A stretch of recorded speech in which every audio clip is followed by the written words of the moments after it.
I think every single room in your home should have art. That is just part of layering and sort of sharing your personality. And again, for me, I love the joy of living with art. But I think you want the composition of your art, the scale of your art, the materials of your art, the era of your art to be different in different spaces.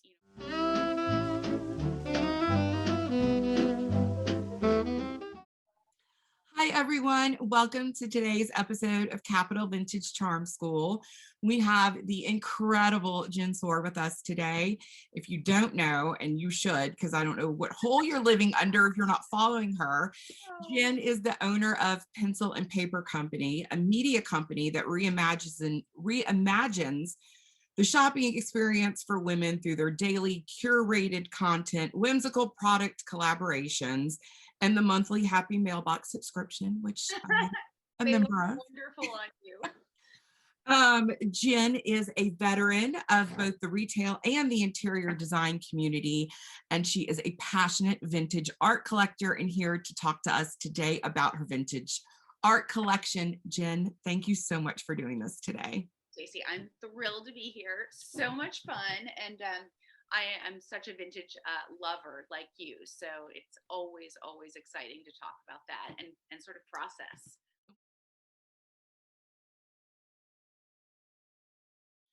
So, Jen, I think one of the things that people say a lot of times, especially when it comes to vintage art, is that it's kind of overwhelming.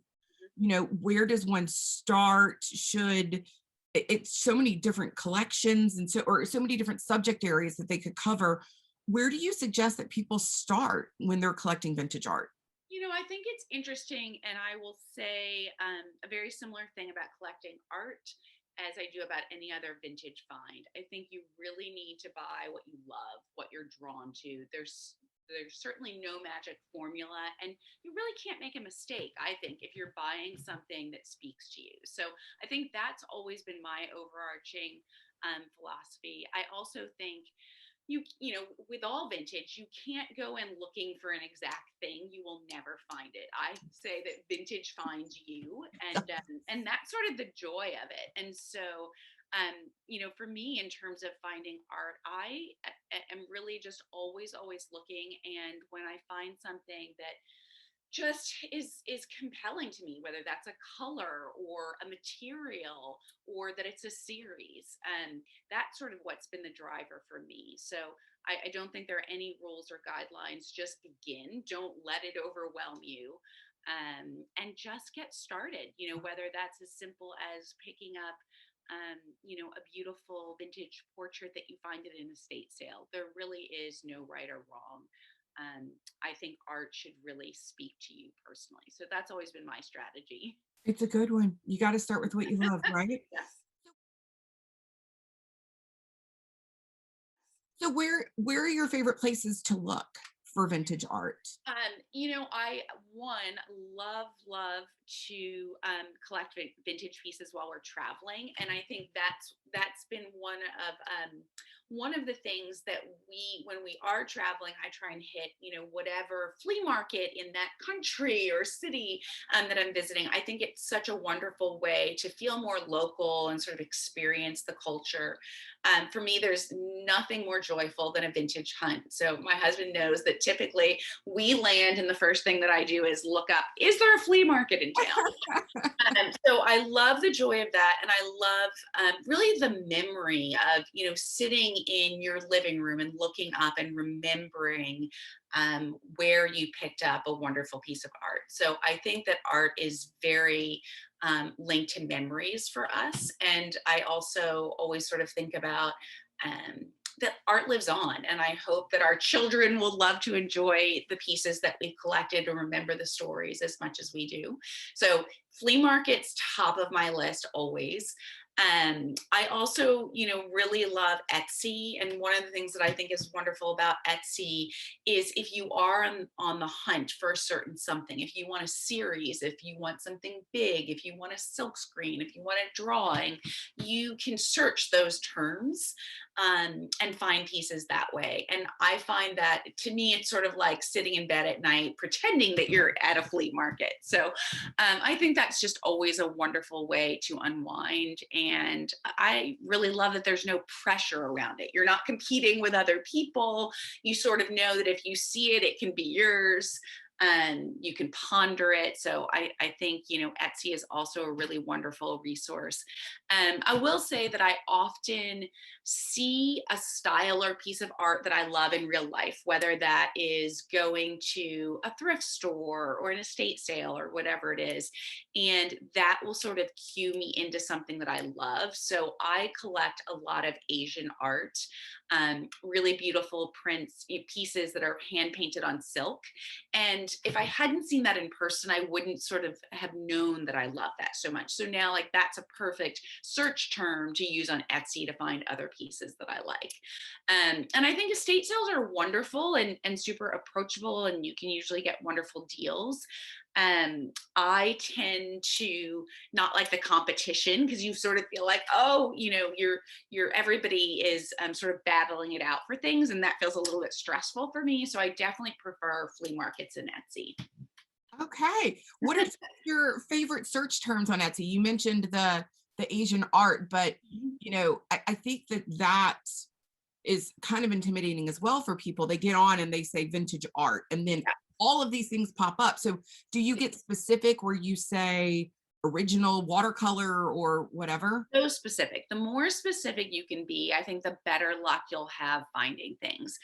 Again, I go back to, it's hard to know what to search for until you've seen something you're super excited about. So my search terms are really based on vintage pieces that I've found and then thought, oh, I want more of that, or that's really special.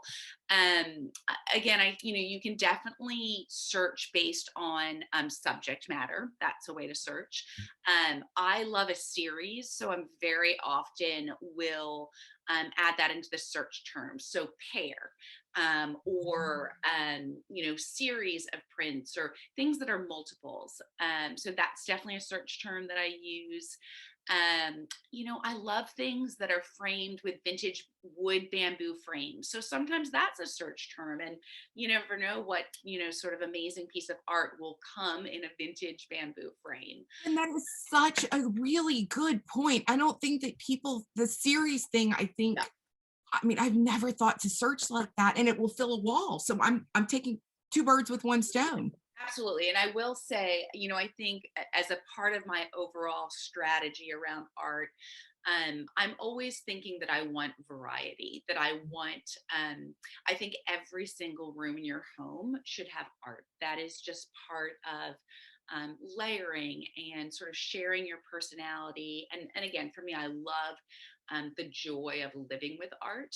But I think you want the composition of your art, the scale of your art, the materials of your art, the era of your art, to be different in different spaces. If I filled my home only with mid-century modern art, for me, that wouldn't be as interesting. I like a very eclectic mix. Similarly, if you have gallery walls in every single room, they feel less special. It feels less curated. To me, it's about different composition in different spaces, depending on the room, depending on the architecture of the space, depending on the furniture layout. And I think that is something that I always keep in mind when I'm searching, that I might want a really big scale piece in a certain room. So sometimes I look up big scale art. That's a generic search term that I might look up. And I think people think of art only in, painting or drawing or a specific material. And you certainly can search that way: pencil drawing, charcoal drawing, ink drawing, oil paints, watercolors. But I also very much love a beautiful etching or a silk screen. And you can find some amazing treasures that are, limited editions of sorts. And to me, that is just as exciting as an original painting.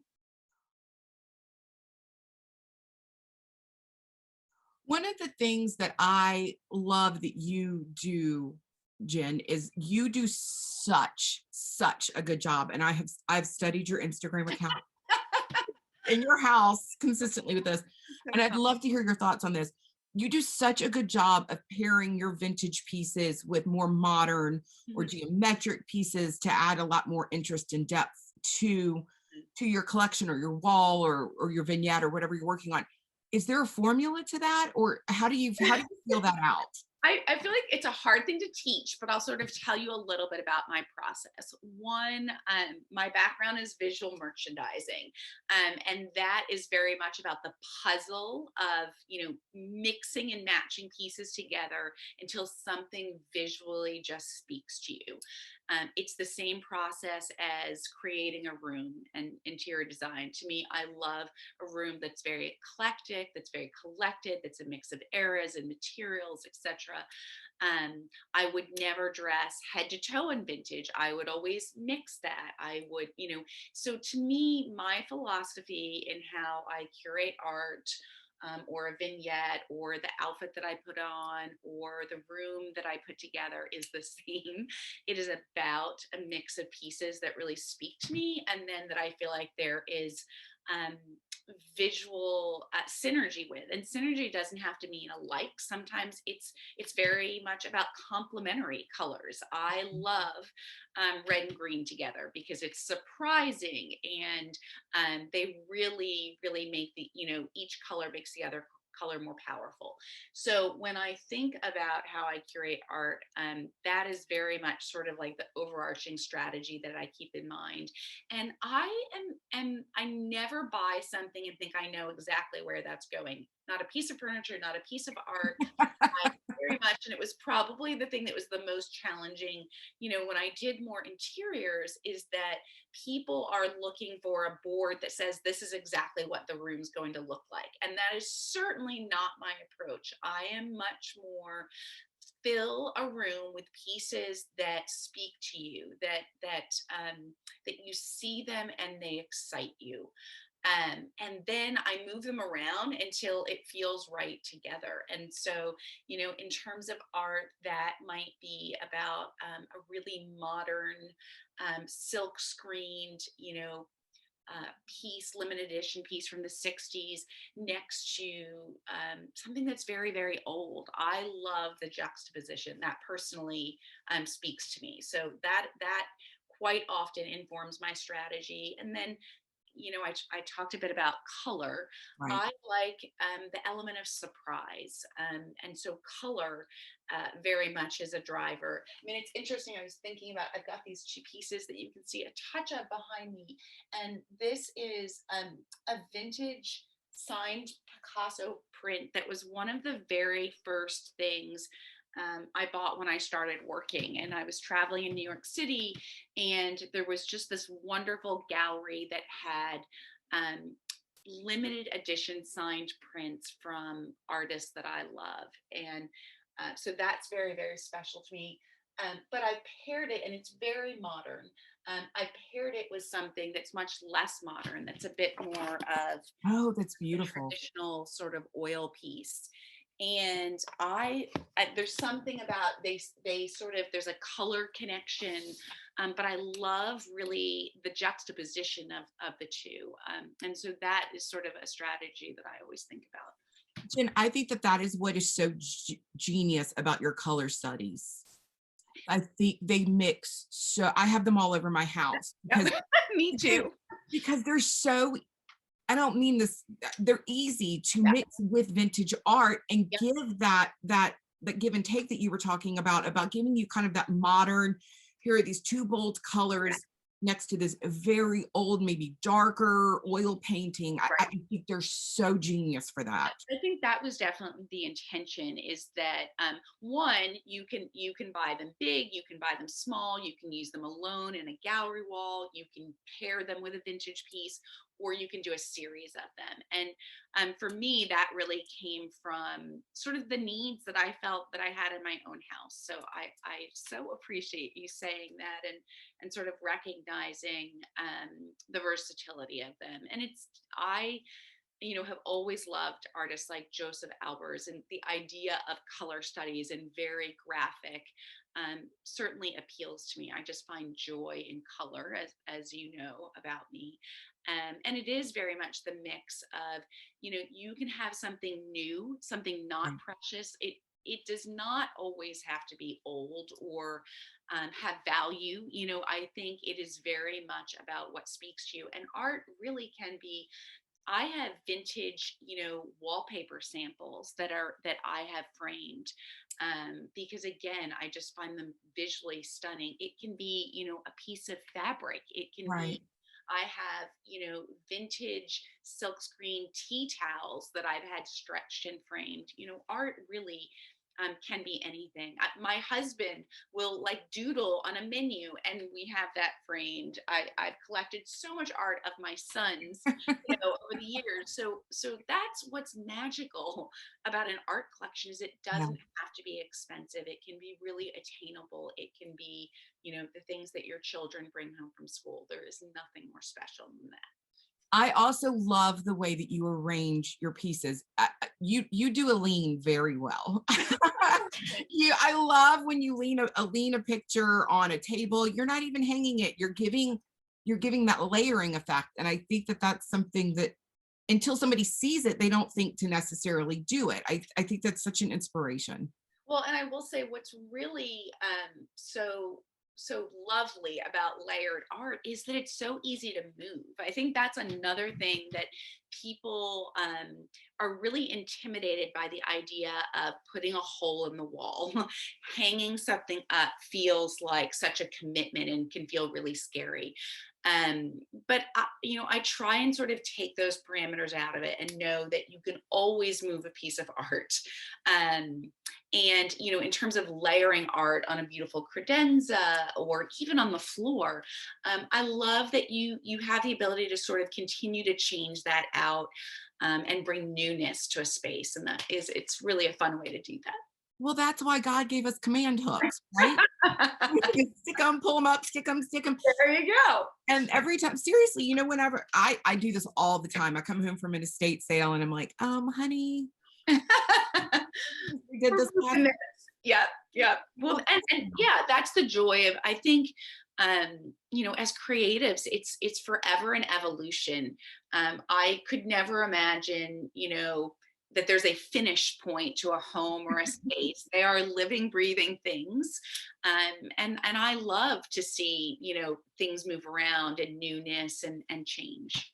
Do you wake up and say that wall's bothering me today? I'm going to redo it, or is it a constant flowing? Always, yes, yeah. I think it's a constant evolution. And I have a wonderful group of creative, very close creative friends, and I think we all there's never an end to it. We're never going to be finished our homes. I think it's just part of our daily joy. One, we will Right. always be thrifting. We will always be finding new things. We will always be moving.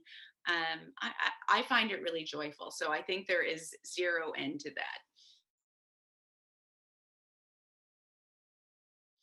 Where are some of your unexpected places that you have art?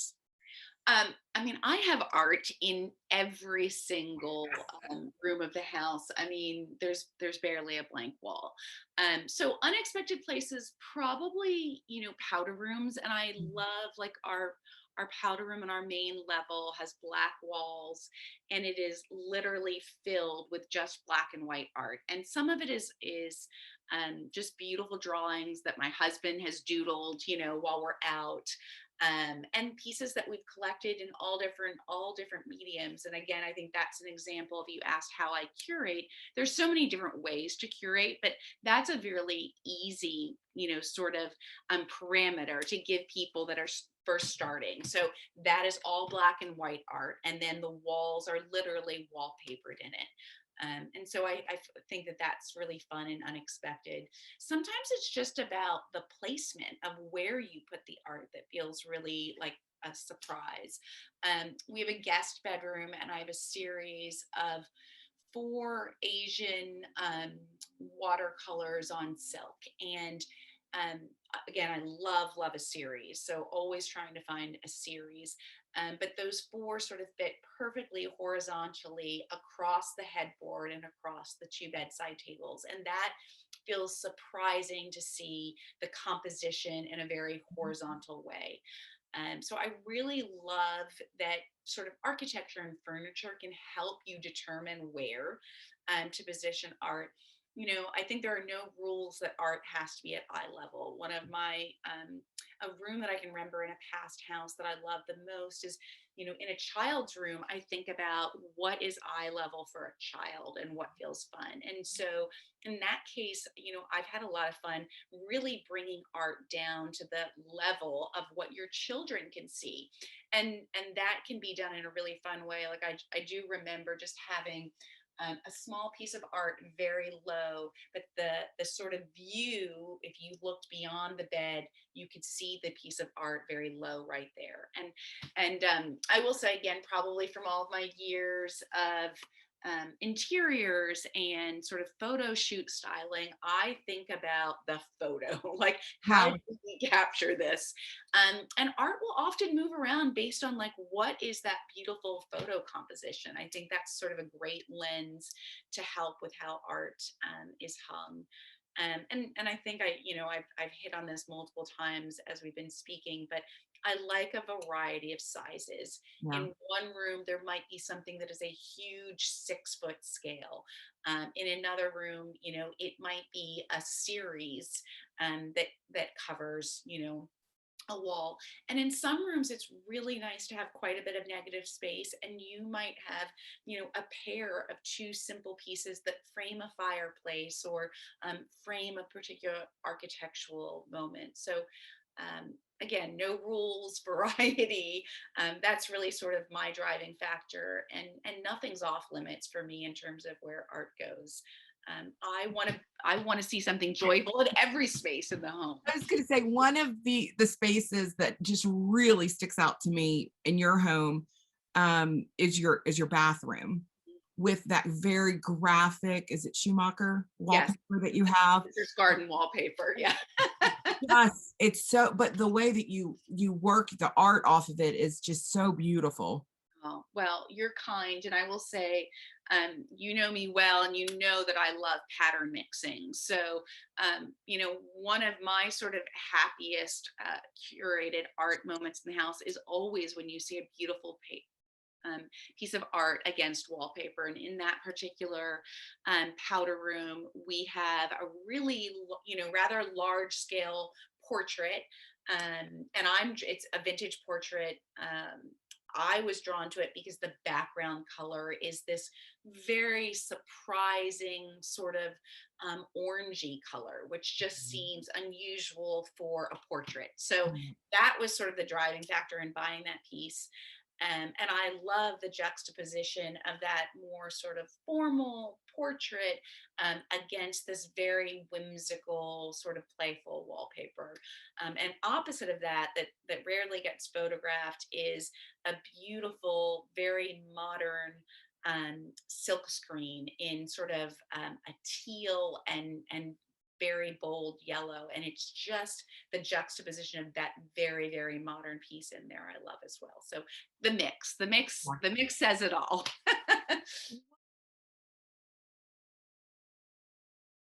What, and on the web, on your website, y'all have a great list of your favorites, and it is the most wonderfully curated collection of items. Um, and I'm sure some of that what I'm about to ask you is on there, but what are some of your favorite artists? Even if it's we go to a poster website and Absolutely. we have a white Yeah. wall and we're getting started. What do you think are some of the most interesting vintage prints that we could get our hands on? I will say again, it's always so personal. But for me, I adore Calder. I adore the color palette that he worked in is very sort of primary. I enjoy that it's abstract, and I find his pieces very joyful. And what's really interesting is, you can get new reproductions, But you can also find, and this is truly my favorite, at very affordable prices, vintage prints of his. And that to me, I love the story of that. So I have, several probably 1960s vintage prints that have been framed already. And again, I love that. I love that we get, somebody made a decision to do this frame and this mat. And that to me is part of the story that I find joyful. But still super approachable in terms of price point and accessibility. Then I would say, I love, finding vintage Miro posters, or limited edition. You can find, like this little Picasso piece, real limited edition pieces that are signed, and they're not astronomical. So I think that's really fun. I love Joseph Alber's, again, very much about color study-esque and graphic. That will always, color always is a draw for me. And then of course my dear friend Casey Hughes, I think, is brilliant. And what I love about new artists is that you can get something in a wonderful scale. I have a really beautiful 6 foot by 7 foot Casey Hughes painting in one of our halls that I absolutely adore. And again, the juxtaposition of that against a graphic wallpaper, the mix is super, super fun. My friend Susan Johnson is a brilliant photographer, and that's something we haven't really hit on. Photography is really another wonderful, wonderful art medium, and I think should be in everybody's collection.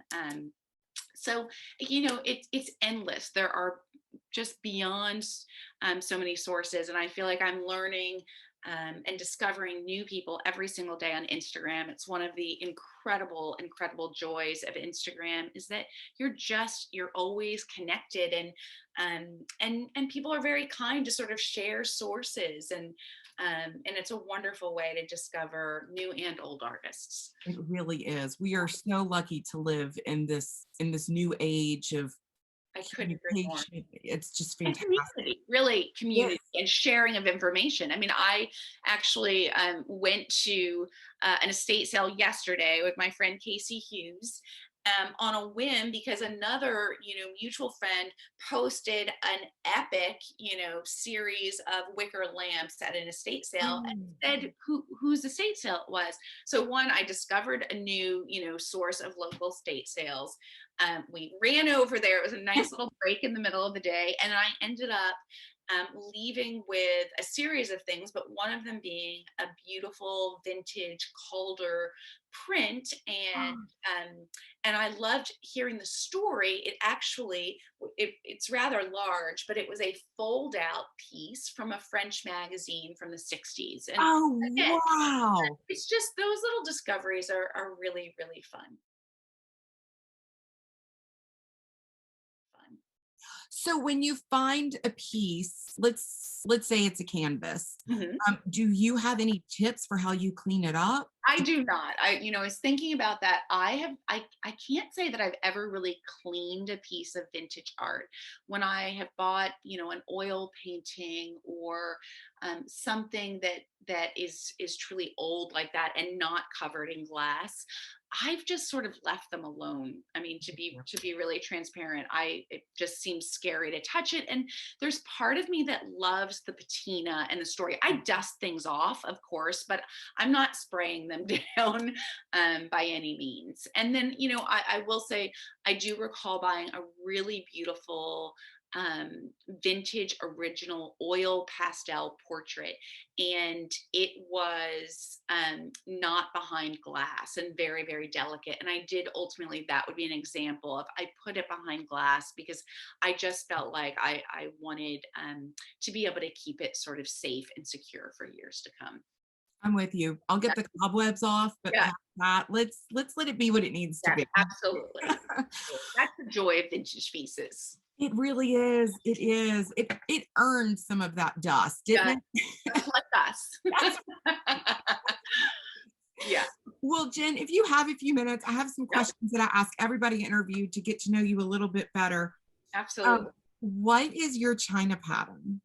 I can't say that I personally own it, although I aspire to have a collection one day. I really love Heron Chinese bouquet and rust. And I would especially love to have sort of a vintage collection of that. So I'm always on the lookout. One day I'll come across that. I hope in an estate sale, but I think that is really really beautiful. And I do love, in general, vintage collections of China, and I mix and match, and I have old and new mixed and matched. I mean, so very much I approach China like I approach decorating, which is a mix of pattern and what just feels sort of fun together to me. I love your Jasperware collection. Oh, thank you. I do. I love Jasperware, especially in that really rich, saturated blue. Again, I typically go for the unexpected. So that really dark cobalt blue is harder to find. I love it, and I will say I love the black as well. It just feels there's something very handsome about it, with this sort of feminine detail that I think is lovely. I couldn't agree more. What are you hopeful? What are you on the hunt for right now for your house? I try not to be on the hunt for specific things because you never find them. But I typically I enjoy the hunt itself. So for me, it's just, that sort of element of surprise and wonder and what am I going to come across that is really exciting. I'm forever buying art, even though there's barely a space, in our home to put it. But again, it feels personal and joyful. So I'm always collecting art. I love rattan and bamboo and wicker. I love the texture that adds to a room, and it's pretty accessible. You come across that fairly often. So I'm sort of always buying those pieces. I love a vintage textile when I can find an amazing coverlet or old, sort of dead stock piece of fabric. I love to have things that not everybody's going to have. So I'm always looking for those pieces that really make a home feel special. Is there a corner of your garage that is just Not don't a corner, all of it, as my husband says. I actually just recently purchased a little vintage 1943 apartment that's going to be our P&P atelier. So that truly I love to collect, and this gives me a home for all of those things so that we can empty out the garage. That's this year's goal. a happy marriage, right? Your husband will get you'll Yes. get a new place, your little hideout, and then your Yeah. husband will get his garage back and everybody's Right. happy. And then I can decorate exactly how I want with, completely independently. So it's a fun little art project. Well, I'm excited to watch you put that together. I know it's going to be spectacular. Can't wait. Thank you. What is your this is a hard question. I'm actually going to ask two questions to this. Okay. What is your favorite art piece right now? Hmm. Oh, I don't know if I have one favorite. I love my large Casey Hughes piece that I mentioned. I think it's so special because she's a dear friend and she created it just for me, and it means the world to me. So I love being able to look at that every single day and know that I will forever, that my children will have that in their home, and it's really personal and special. And then I have a pair of sort of ink paintings that I picked up at the Lincoln Road Flea Market in Miami Beach, and I grew up in Miami. And my husband and I purchased them together. They're a large scale. We left them in the original framing. I love a pair. They just sort of speak to me, and they have literally been in every home I think that we've ever had together, and Oh, they keep moving to different spaces. So that feels really special to me too. so what is your favorite vintage find? Like furniture, anything? I know that's hard. Oh, I mean, they're all like your babies. It's so Right? Mine's whatever I found yesterday, yeah.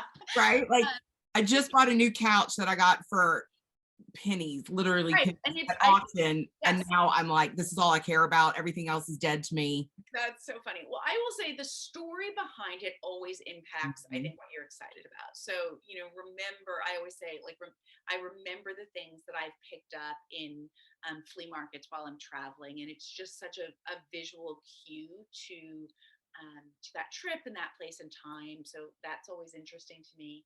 I have this really beautiful, I mentioned wallpaper samples. And when I was in my 20s and living in San Francisco, I would go to the Alameda flea market. It was like my weekend joy. And I picked up, it's a sample piece, not a sample piece of wallpaper, but literally, and I don't even know the era, but that when there were sort of salespeople that would go around and try and sell wallpaper, that's what it was.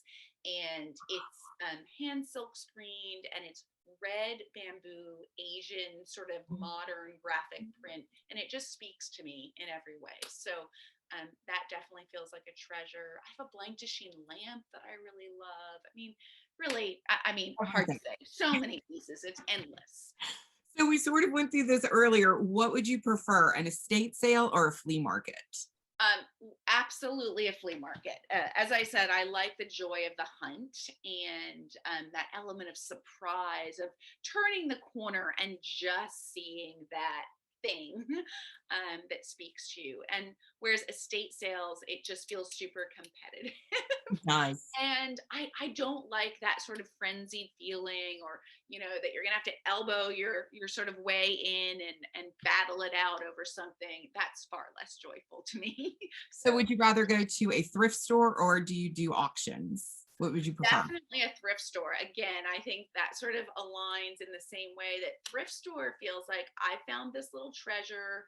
Nobody knew what it speaks to me. Nobody knew what it was, or even wanted it. Right. And that I have a moment to sort of, often what I'll do is, when I go to thrift stores, I photograph everything in the whole space that's spoken to me. And I might leave with a piece or two, but then I sort of sit and go through, and I'll go back and look at what I photographed, and I'll think, oh, I really do love that piece, or I can imagine, I had this home, or this is where I could use it. So that's definitely a strategy that I use. I feel Oh, like Jen, you are going to be my Zen master. I'm yeah. impulsive. I'm grabbing everything. And then I get home and I'm like, I don't need this. And I do think, I have changed my strategy over the years as well, just because there's not so much room. I don't have that much Right. physical space so I have to be more curated and sort of edited about what comes home with me. And I find that if I can go back and look at it and it is still really sort of resonates with me, it might mean that I should go back and get it. And again, I say I love a thrift store over an auction, just for me personally, because I feel like auctions, there's something amazing, somebody probably got it before it ever went up in the auction, or it's just an astronomical price. That's just sort of my take on it. I love, for the most part, I love the things that are not super recognizable, or can't be attributed to somebody famous. The same way that I think about how I dress, it is just truly seeing something that resonates, and that brings you joy, and that's really all that matters. So this is my last question. What is your most prized family heirloom? Oh, that's hard too. There's a piece that's in my parents' home that one day I know will be mine, which is just a beautiful and my mom mirror and it's a big scale floor to ceiling mirror that my mom, I think, got in her 20s, at an estate sale. Um, and I love the memory of that piece. So I think, Mhm. that I could imagine becoming a really wonderful heirloom. I have my father's high school initial ring, and my dad Oh, and I are both GGs, so that's our initials, and it's gold, and it's just modern and bulky. And I love that, sort of connection with my dad. I love that it was his. That feels really special, and I can imagine passing that on to my son as well. Jen, you are such a dear to do this today. It was fun. You made it easy and You're so truly so sweet. much fun. And as vintage lovers, we all love to speak with another vintage lover. So nothing more joyful than that. Well, you are so kind, everybody. Gen Sohr from Pencil and Paper Company. I so appreciate it. Thank you for your time and all your talent and your inspiration. We really appreciate it. Grateful to be here. Thank you for everything.